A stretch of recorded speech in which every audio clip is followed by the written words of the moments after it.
إن الله يأمركم أن تؤدوا الأمانات إلى أهلها وإذا حكمتم بين الناس أن تحكموا بالعدل إن الله نعم يعظكم به إن الله كان سميعا بصيرا۔ ترجمہ: بے شک اللہ تمہیں حکم دیتا ہے کہ امانتیں جن کی ہیں ان کے سپرد کرو، اور یہ کہ جب تم لوگوں میں فیصلہ کرو تو انصاف کے ساتھ فیصلہ کرو، بے شک اللہ تمہیں کیا ہی خوب نصیحت فرماتا ہے، بے شک اللہ سننے والا دیکھنے والا ہے۔ ان اللہ یأمرکم، بے شک اللہ تمہیں حکم دیتا ہے۔ یہاں آیت میں دو حکم بیان کیے گئے۔ پہلا حکم یہ ہے کہ امانتیں ان کے حوالے کر دو جن کی ہیں، دوسرا حکم یہ ہے کہ جب فیصلہ کرو تو انصاف کے ساتھ کرو۔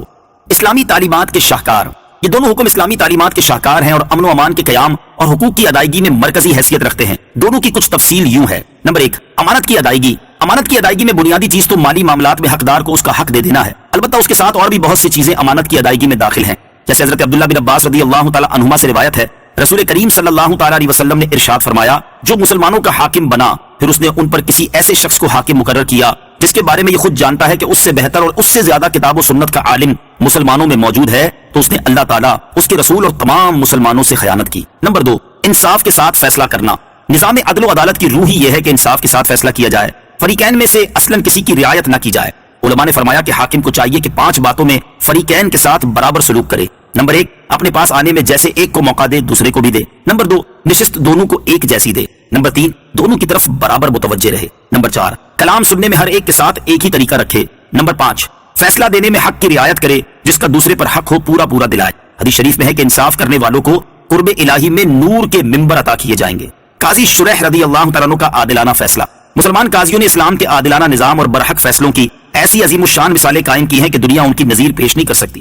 اس موقع پر ایک واقعہ ملاحظہ فرمائیے۔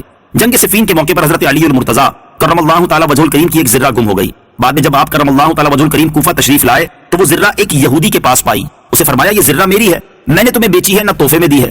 یہودی نے کہا، یہ ذرہ میری ہے کیونکہ میرے قبضے میں ہے۔ فرمایا، ہم قاضی صاحب سے فیصلہ کرواتے ہیں۔ چنانچہ یہ قاضی شریح رضی اللہ تعالیٰ عنہ کی عدالت میں پہنچے۔ حضرت علی المرتضیٰ کرم اللہ تعالیٰ وجہ الکریم ان کے ساتھ تشریف فرما ہوئے۔ قاضی شریح نے کہا، اے امیر المومنین ارشاد فرمائیے۔ فرمایا، اس یہودی کے قبضے میں جو ذرہ ہے وہ میری ہے، میں نے اسے نہ بیچی ہے نہ تحفے میں دی ہے۔ قاضی شریح رضی اللہ تعالیٰ عنہ نے یہودی سے فرمایا، اے یہودی تم کیا کہتے ہو؟ یہودی بولا، یہ ذرہ میری ہے کیونکہ میرے قبضے میں ہے۔ قاضی صاحب نے حضرت علی المرتضیٰ کرم اللہ تعالیٰ وجہ الکریم سے کہا، اے امیر المومنین کیا آپ کے پاس کوئی دلیل ہے؟ فرمایا، ہاں، قنبر اور حسن دونوں اس بات کے گواہ ہیں۔ قاضی صاحب نے کہا کہ حسن آپ کے بیٹے ہیں، اور شرعی اصول یہ ہے کہ بیٹے کی گواہی باپ کے حق میں جائز نہیں۔ جب اس یہودی نے قاضی صاحب کا عادلانہ فیصلہ سنا تو حیرت زدہ ہو کر کہنے لگا، اے امیر المومنین آپ مجھے قاضی کے پاس لے کر آئے اور قاضی صاحب نے آپ ہی کے خلاف فیصلہ کر دیا۔ میں گواہی دیتا ہوں کہ یہی مذہب حق ہے، اور میں گواہی دیتا ہوں کہ اللہ عز و جل کے سوا کوئی معبود نہیں، اور بے شک محمد صلی اللہ تعالیٰ علیہ وسلم اللہ تعالیٰ کے رسول ہیں، یہ ذرہ آپ ہی کی ہے۔ حضرت علی المرتضیٰ کرم اللہ تعالیٰ وجہ الکریم اس کے اسلام قبول کرنے سے بہت خوش ہوئے، وہ ذرہ اور ایک گھوڑا اسے تحفے میں دے دیا۔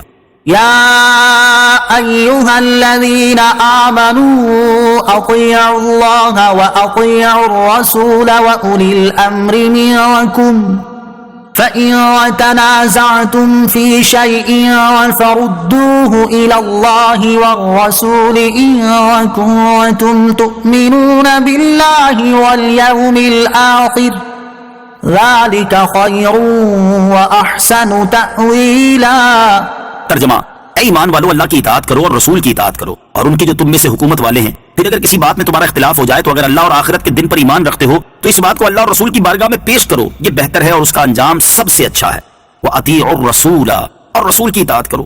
یہاں آیت میں رسول اللہ صلی اللہ تعالی علیہ وسلم کی اطاعت کا حکم دیا گیا ہے، کیونکہ رسول صلی اللہ تعالی علیہ وسلم کی اطاعت اللہ ہی کی اطاعت ہے۔ بخاری شریف کی حدیث حضرت ابو ہریرہ رضی اللہ تعالیٰ عنہ سے روایت ہے، حضور پر نور صلی اللہ تعالی علیہ وسلم نے ارشاد فرمایا، جس نے میری اطاعت کی اس نے اللہ عز و جل کی اطاعت کی، اور جس نے میری نافرمانی کی اس نے اللہ عز و جل کی نافرمانی کی۔ رسول اللہ صلی اللہ تعالی علیہ وسلم کی اطاعت کے بعد امیر کی اطاعت کا حکم دیا گیا ہے۔ صحیح بخاری کی سابقہ حدیث میں ہی ہے کہ نبی کریم علیہ الصلوۃ والسلام نے ارشاد فرمایا، جس نے امیر کی اطاعت کی اس نے میری اطاعت کی، اور جس نے امیر کی نافرمانی کی اس نے میری نافرمانی کی۔ نبی کریم علیہ الصلوۃ والسلام کی اطاعت فرض ہے۔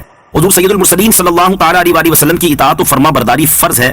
قرآن پاک کی متعدد آیات میں آپ علیہ الصلوۃ والسلام کی اطاعت کا حکم دیا گیا، بلکہ رب تعالیٰ نے آپ صلی اللہ تعالی علیہ وسلم کی اطاعت کو اپنی اطاعت قرار دیا اور اس پر ثواب عظیم کا وعدہ فرمایا، اور تاجدار رسالت صلی اللہ تعالی علیہ وسلم کی نافرمانی پر عذاب جہنم کا مژدہ سنایا۔ لہذا جس کام کا آپ علیہ الصلوۃ والسلام نے حکم فرمایا اسے کرنا، اور جس سے منع فرمایا اس سے رک جانا ضروری ہے۔ اللہ تعالیٰ ارشاد فرماتا ہے، وما آتاكم الرسول فخذوه وما نهاكم عنه فانتهوا واتقوا الله ان اللہ شدید العقاب۔ ترجمہ، اور جو کچھ تمہیں رسول عطا فرمائے وہ لو، اور جس سے منع فرمائے اس سے باز رہو، اور اللہ سے ڈرو، بے شک اللہ کا عذاب سخت ہے۔ حضرت ابو موسیٰ اشعری رضی اللہ تعالیٰ عنہ سے روایت ہے، حضور انور صلی اللہ تعالیٰ علیہ وسلم نے ارشاد فرمایا، میری اور اس چیز جس کے ساتھ اللہ تعالیٰ نے مجھے بھیجا مثال اس شخص کی سی ہے جو اپنی قوم کے پاس آ کر کہنے لگا، اے میری قوم، میں نے اپنی آنکھوں سے ایک لشکر دیکھا ہے، میں واضح طور پر تمہیں اس سے ڈرا رہا ہوں، اپنی نجات کی راہ تلاش کر لو۔